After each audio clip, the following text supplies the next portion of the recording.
Restauradas con Glitter es un grupo de mujeres que todas somos de distintas profesiones, pero todas estamos dirigidas a estudiar de alguna manera o a trabajar de alguna manera con las herencias culturales. Nos conformamos como colectiva en agosto del 2019 a raíz de lo que sucedió durante la marcha feminista del 16A, en donde pues la victoria de la independencia que tenemos aquí atrás fue intervenida durante el movimiento social de las mujeres y pues bueno, fueron realizadas pintas sobre el basamento del monumento. A raíz de ese evento hubo como una criminalización muy fuerte de las acciones de estas mujeres en medios y por parte de las autoridades, con lo cual nosotras no estábamos de acuerdo. Nos empezamos a reunir varias compañeras en Facebook sobre todo, y empezamos a compartir nuestras opiniones sobre lo que pensábamos que había pasado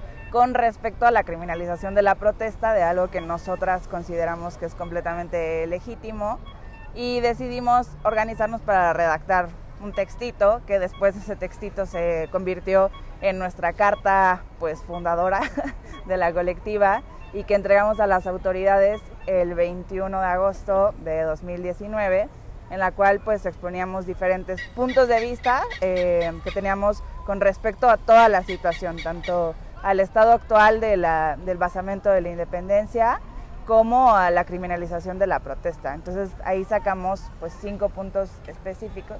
Bueno, eran 5, pero teníamos como 3 principales. Que bueno, el primero era que efectivamente no se debía de criminalizar a las mujeres durante que habían realizado estas intervenciones sobre el monumento, porque eran denuncias en realidad, o son denuncias en realidad, y que son totalmente legítimas porque pues además nosotras como mujeres lo vivimos diariamente y lo hemos vivido toda nuestra vida y sabemos que no son mentiras lo que está puesto ahí, ¿no? En segundo lugar, hablábamos de que estas denuncias tendrían que ser documentadas, porque formaban parte ya como de un momento relevante que se iba a volver histórico dentro de la lucha de las mujeres en México por vivir una vida digna y libre de violencia machista. Hacíamos como una especie de solicitud o más bien declaración, ¿no? Como sobre que pensábamos también establecíamos que los monumentos son cuestiones vivas, que en realidad su significado y su valor surgen o vienen por parte de la sociedad que lo utiliza, y que esto era una forma legítima de pues darle uso al monumento y que debía de ser escuchado. Pusimos en claro en ese documento que pues las herencias culturales son herencias culturales siempre y cuando las sociedades del presente las puedan usar, resignificar, y eso implica pues definitivamente el conflicto, y eso no significa algo malo ni bueno, solamente pues es, ¿no? Y eso fue lo que pusimos en la carta, y también incluimos pues un párrafo final en el cual nos importaba mucho como hacer la acotación de que son objetos y que las vidas de las mujeres, las vidas de las personas van por encima de todas las cosas, más allá de una piedra, de un metal o de cualquier cosa. Y pues cerrábamos con primero las mujeres, luego las paredes, como para que no hubiera como esta dramatización sobre el monumento, la piedra, quién lo va a limpiar, cómo pueden hacer eso, porque las denuncias que están sobre el monumento son mucho más importantes y merecen ser escuchadas.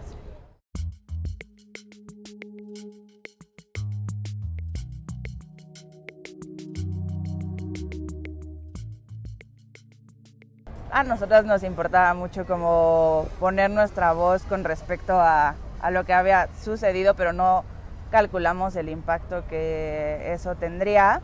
Y bueno, creemos que también un poco como por la forma en la que estaba redactada la carta, permitió que muchos medios de comunicación nos prestaran el espacio para hablar del tema. Nos interesaba mucho y nos interesa mucho todavía cambiar la narrativa de la criminalización de la protesta. Creemos que las demandas y las denuncias son lo que tiene que ser escuchado, ¿no?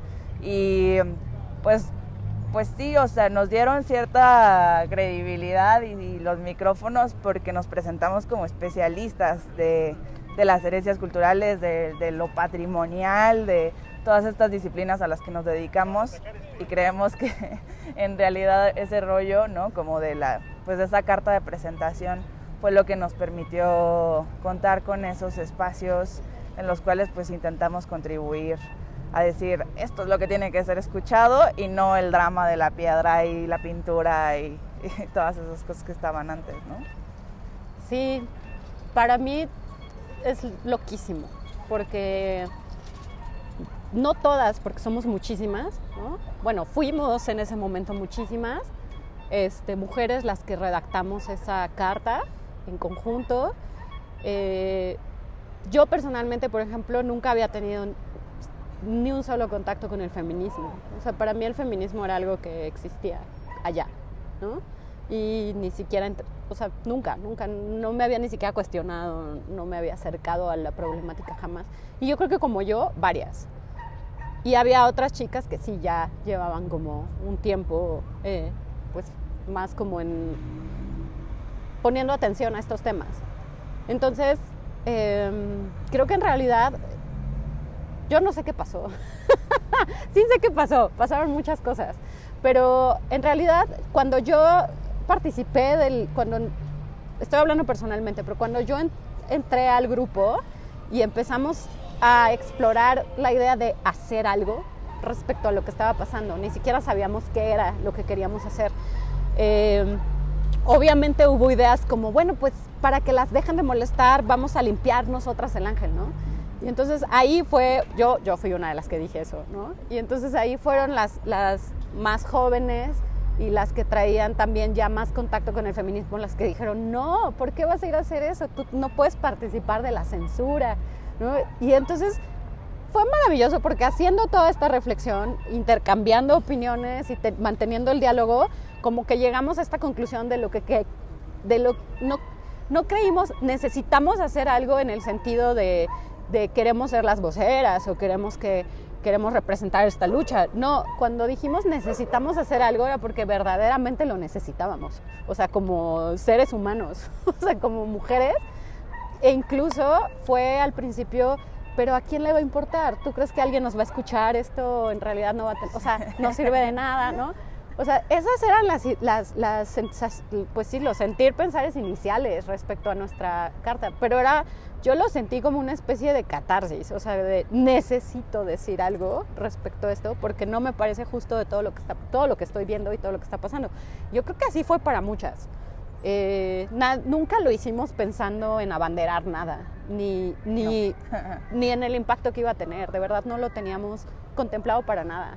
Incluso hay varias posturas que ponemos en la carta que podrían resultar súper radicales así, para nuestro gremio, como hay un punto en la carta donde mencionamos y ningún restaurador debería de tampoco prestarse para restaurar esto.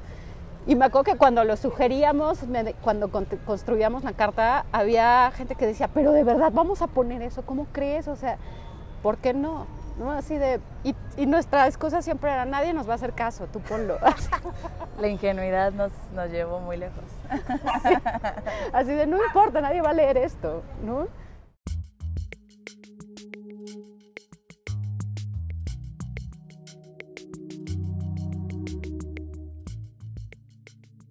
Hicimos nuestra página de Facebook, hicimos nuestra cuenta de Twitter, hicimos nuestro mail y sacamos la carta y la difundimos en nuestras cuentas personales. Uh-huh.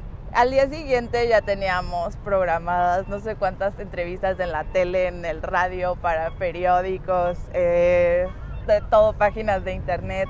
O sea, fue así, o sea, lo sacamos ese día en la noche. 21 en la noche. 21 en la noche, a las 8 o 9 de la noche, y al día siguiente ya teníamos una entrevista a las 8 de la mañana, otra a las 9, y se volvieron semanas y semanas de estar pues trabajando, sobre todo en medios de comunicación, y ya después pudimos estar más bien, o sea, conforme fue pasando el tiempo, en foros y más bien como en mesas de trabajo, etcétera, ¿no? Y también lo que pasó es que el 21 sacamos la carta, pero entregamos la carta a las autoridades, a la jefa de gobierno, como una semana después, porque fue cuando sacamos la cita para la audiencia. Entonces en realidad no habíamos tenido respuesta formal, pero ya habíamos tenido muchísimo ruido y en esa audiencia se pidió que nos dejaran entrar a documentar. Pero bueno, a partir de esa audiencia fue que ya nos dirigieron con la Secretaría de Cultura, ¿no?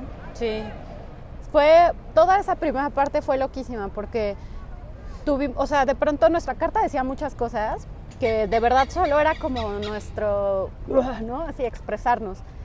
Y cuando tuvo tanto impacto, pues nos dimos cuenta de lo que habíamos hecho. Prácticamente era como, sí fue tomar una decisión de, ¿vamos a seguir? O vamos a decir, no, pues no, nosotras nada más queríamos decir esto, ¿no? Y pero de pronto, bueno, para mí y creo que también para muchas otras, pues cobró sentido lo que hacíamos. Empezamos a entender que realmente el tema de la conservación del patrimonio cultural es un tema estatal. El Estado es per se patriarcal, que teníamos mucho tiempo sin ver, pero todo esto fue en días. La manera en la que estaba construido toda esta idea del patrimonio, nuestra participación dentro de las decisiones de la restauración, de la conservación, que en realidad es nula, ¿no? Todo se empezó a cruzar, ¿no? Como de nuestra propia realidad profesional con todas estas ideas que estaban tomando voz también en la calle a raíz de violencias muy extremas, ¿no? Como violación, feminicidio, etcétera. Pero todo fue bajando desde ahí, desde esto que hicieron las mujeres aquí, nos fue bajando a nosotras como hasta darnos cuenta de hasta los detalles más pequeños de nuestras propias vidas. Y yo creo que por eso seguimos, porque dijimos, es que esto tiene todo el sentido del mundo y además, pues también cobraba sentido lo que estábamos haciendo profesionalmente, ¿no? O dejando de hacer. Por eso seguimos, yo creo, y tuvimos que organizarnos, tuvimos que tomar decisiones todo el tiempo, cómo nos íbamos a llamar, cómo nos íbamos a presentar, si íbamos a hacer una colectiva, si íbamos a hacer ¿no? Un grupo de mujeres organizadas, cómo nos íbamos a poner, de qué manera íbamos a trabajar, qué frentes íbamos a atender y cuáles no.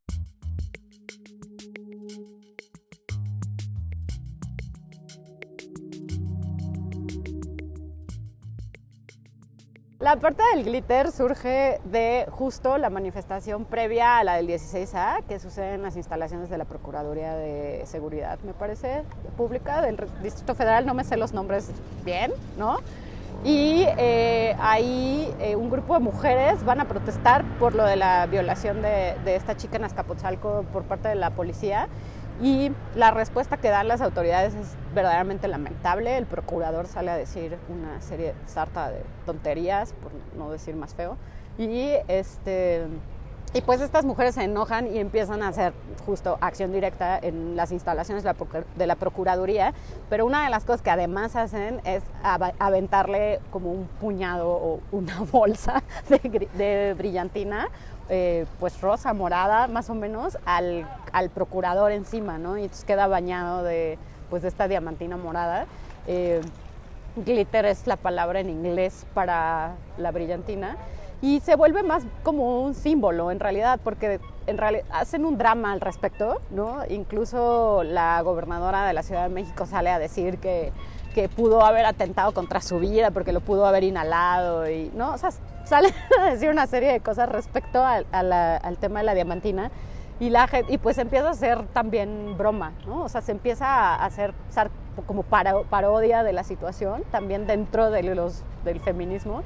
Y para la siguiente marcha del 16A, pues ya todas traían la diamantina como una especie de símbolo de la lucha, ¿no? Entonces sí se volvió, incluso al 16A, bueno, como a ese periodo, desde esa manifestación hasta el 16A, como algunas personas incluso le dicen la diamantinada, ¿no? Entonces, que ya se volvió así como un ícono. Creo que lo que acabas de decir sobre el impacto que tuvo cuando vimos la foto de esto, sobre todo de este frente en particular, fue como, como que te maravilla y al mismo tiempo te horroriza, y fue como confrontarnos con nuestra misma formación, porque a nosotras nos enseñaron durante todo el tiempo de nuestra formación y nuestro ejercicio académico que graffiti es una alteración terrible para, o sea, es vandalismo, es algo que deteriora al bien, ¿no? Y que debe de ser retirado a la brevedad para que no cause un daño mayor. Nosotras aprendimos eso y lo hemos ejecutado 1000 veces. Cuando se hace un diagnóstico, un dictamen, lo que sea, pues un graffiti sobre un material de cualquier tipo de un bien cultural es considerado una alteración negativa, ¿sí?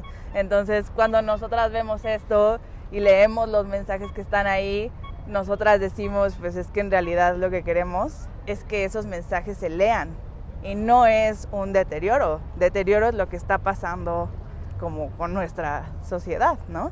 Llevábamos también muchos años ya, o sea, tal vez no de manera directa a cada quien o lo que sea, pero que habíamos escuchado cómo crecía este asunto de los feminicidios, sí, y también del miedo que suponía salir a la calle, tomar un Uber, tomar un taxi, ir sola, o sea, como que todas estas cosas llevábamos mucho tiempo sabiéndolas, ¿no? Y, sí, que generaban como un poco esta sensación colectiva de temor y de psicosis, ¿no? Como cuando fue lo de Mara en el Uber y las desapariciones, y que decías, es que puedo ser yo, o puede ser tú, o puede ser cualquiera, no tiene que ver con como dónde estabas ni dónde vestías, sino que puede ser cualquiera, ¿no? Entonces esta sensación, yo creo que también como un gremio que está pues constituido por mayoría de mujeres, sabemos que es algo que sentimos todo el tiempo y que no hay manera de que alguien nos ayude a que sea distinto, entonces hay que hacerlo distinto nosotras. Y para nosotros esto fue como fundamental dentro de ese cambio de discurso y de tomar como las riendas del asunto, pues nosotras mismas, ¿no? Y decir, no, esto, o sea, ahí no se ve, pero abajo del león dice, con nosotras no se juega. Entonces hay un montón de mensajes que están sobre ese monumento que para nosotras fueron así como, no solamente es el miedo, sino es ponernos en otro lugar en el cual ya hay advertencias, hay un cambio de postura de las mujeres que se organizan, que no se van a dejar, y eso para nosotras era como súper importante, yo creo que a nivel personal, pero también a nivel colectivo como mujeres. Yo creo que es ahí donde nos pegó algo que nos venía pues doliendo muchísimo durante muchos años, ¿no? Cuando vinimos a hacer el registro, yo creo que nada sabíamos de todo esto que estás hablando, no entendíamos qué estaba pasando. O sea, no entendíamos realmente por qué nos estaban haciendo tanto caso. Porque estamos hablando de que nos dejaron colgadas, pero hasta de hechos nos hablaron, ¿no? Sí, o sea, que era como, nos entrevistó desde Julio Astillero, nos entrevistó Carmen Aristegui, nos fuimos súper mainstream. O sea, sí fue, y de verdad no lo estábamos. Tampoco teníamos tiempo a reflexionar. O sea, era una avalancha de sucesos de uno tras otro y era mucho el entusiasmo, ¿no? Entonces, yo creo que sí nos fuimos dando de topes en el camino y entendiendo varias cosas. Pero paréntesis, cuando hicimos el registro, estábamos aquí con algunas de las personas que incluso realizaron pintas, ¿no? Y justo nos decían, yo le decía, es que no entiendo por qué por qué nos están haciendo tanto eco y tanto caso, ¿no? Y entonces esta persona me decía, bueno, lo que pasa es que normalmente la academia es súper alineada, ¿no? Normalmente todos los profesionistas o los académicos en México pues son gente como conservadora, o si no lo son, siempre están como muy alineados, ¿no? Es raro que se alce la voz. Y me dijo, yo considero que tal vez sí es la primera vez que un grupo de mujeres con credenciales, ¿no? O autorizadas decide hacer un statement público tan así, ¿no? Y la otra, y esto es una realidad y es mi paréntesis, me dijo, es que le pegan al gobierno. Y yo dije, ¿pero por qué? O sea, imagínate, tan despolitizada estaba yo que yo no entendía nada de qué estaba pasando. Y yo creo que muchas, así, ¿no? Y hay una realidad, y es que también los medios, por eso hasta medios conservadores nos llamaron, ¿no? Y nos dieron espacio en la radio, en la televisión y en todos lados. También los medios vieron una oportunidad de hacer más grande algo para pegarle a Claudia Sheinbaum y Andrés Manuel López Obrador. Eso sí fue súper evidente después de un tiempo.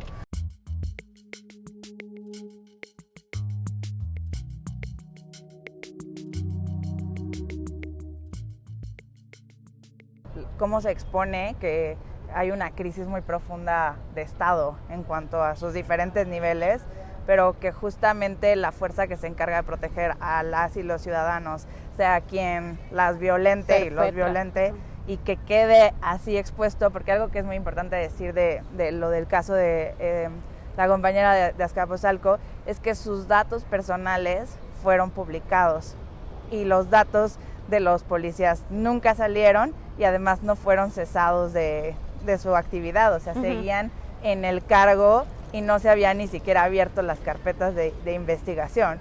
Entonces como que empezó a quedar muy claro que no solamente había como una crisis muy profunda, sino que además el mismo Estado estaba encubriendo de manera sistemática este tipo de fallas, dolencias, violaciones y demás cosas, ¿no? De la policía, que tiene un trabajo que es proteger a la ciudadanía y que en realidad estaba violentando, ¿no? Ante un Estado que ya no se ve, pero un México feminicida, ¿no? Que fue lo que terminó expuesto también en este monumento. O sea, por eso era tan importante que la placa central dijera eso, y que en toda la base, o sea, la mayoría de las pintas que hay hablan sobre el papel de la policía con respecto a las violencias ejercidas. La policía violicía, un montón como de acepciones hacia la policía y su papel dentro de todo esto, que es realmente preocupante. Nuestra denuncia inicial en la carta era que esto no se quitara porque había un recordatorio, es un recordatorio de que les falta muchísima chamba por hacer, ¿no? Y que no le están atendiendo.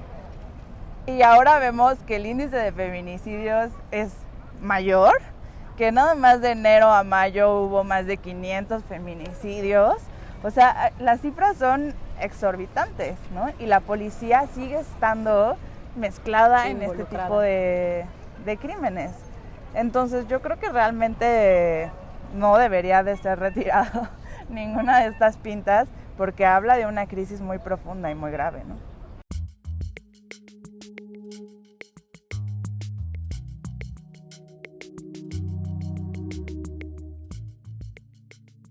Después de ese glorioso 8M, de esa marcha gigantesca, con muchísima energía, y de verdad era irreal toda la cantidad de mujeres y de todo tipo que estaban ahí, nos encerraron. Entonces sí fue como un de acá a acá, ¿no? Y yo creo que durante los primeros meses todas intentamos sostenerlo. O sea, todas intentamos seguir, buscar vías alternativas, ¿no? Como de qué vamos a hacer para que no se pierda nuestra presencia, la presencia que ya habíamos ganado en la toma de los espacios públicos, desde esto que fue criminalizado y considerado vandalismo, hasta eso que logramos el 8 de marzo de todas las mujeres a la calle, ¿no? Cuando inició la pandemia nos hundimos en una profunda depresión porque teníamos muchísima actividad, o sea, hasta marzo habíamos estado otra vez sin parar desde enero, y luego fue 8M y salimos y hicimos un montón de cosas, y después de eso como que bajó mucho porque pues todo cambió como de un día para otro, y creo que un poquito más adelante, por ahí de nuestro aniversario, fue que retomamos algunas cosas, ¿no? Hicimos algunos conversatorios, etcétera.